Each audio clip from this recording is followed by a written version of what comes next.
Hey everyone, it's Miss Holt in the Library Media Center. It is first chapter feature day again, and today we're featuring one of my favorite authors. This is April Henry. This book is titled Run, Hide, Fight Back. A lot of you guys are already fans of April Henry. She writes suspenseful mystery stories. This is one of her newest books, and it's quite a different take. It is actually about a mall shooting, and like many of her stories, it involves different points of view. So the first page really begins with survive. When the shooting begins, among the dozens of people near Fairgates Mall food court are six teenagers: Miranda Nash, Cole Bond, Xavier Ramirez, Parker Gray, Amina Abdi, and Grace Busby. The only thing they have in common is that they all want to live, but not all of them will survive. So many and so fast. There, the Clinique saleswoman smiles at Miranda Nash as she turns the mirror toward her. Those colors really make your eyes pop. It's a perfect look for holiday parties. Miranda's eyes are covered with silver shadow, thickly edged with forest green liner. She looks like an alien. A beautiful, big-eyed alien. But still, you don't think it's too much? Ignoring the pulsing pain in her temples, Miranda tilts her head.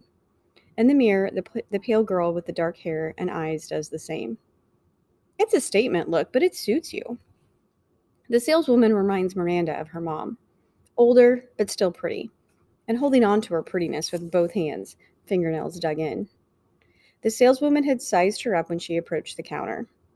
Miranda watched the other woman's eyes go from her expensive shoes to the logo on her designer purse. She's probably hoping to sell her the primer, the shadow, the liner, and mascara, and maybe even some skincare products. Can I see that foundation? Miranda has been watching where everything came from, and she picks the item that is located farthest away, the one that will make the saleswoman turn her back. The drawer next to Miranda's knee holds slender boxes of mascara. As soon as the saleswoman turns away, she leans down and opens it, ignoring how the action makes her head ache even more. She reaches in, grabs a half dozen tubes, and slips them into the ace bandage around her waist. It's covered by her oversized red sweater, the one designed to slide off one shoulder. The whole thing takes 5 seconds. Miranda's made a mental map of where most of the security cameras are in this mall. The nearest one sees only her back. She's been careful not to turn her face toward it.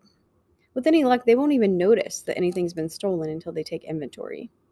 She knows not to leave empty packages behind. It's better to take the whole thing and leave them wondering than to leave an empty box and no doubt.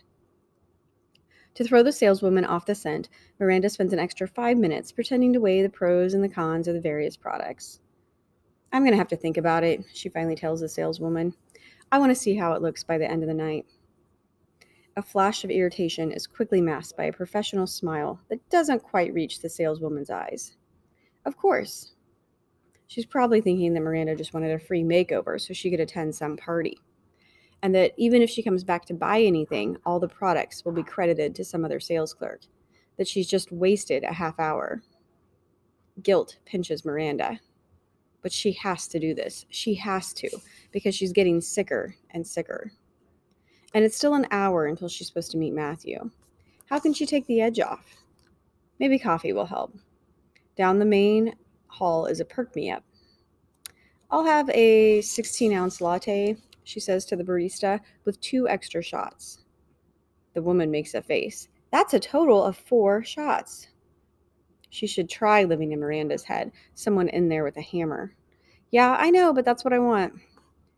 As the woman fires up the espresso machine, which is decorated with tinsel and fake holly, Miranda leans against a pillar. 50 feet away, she recognizes Parker's bright blonde curls. Her stomach does a twist.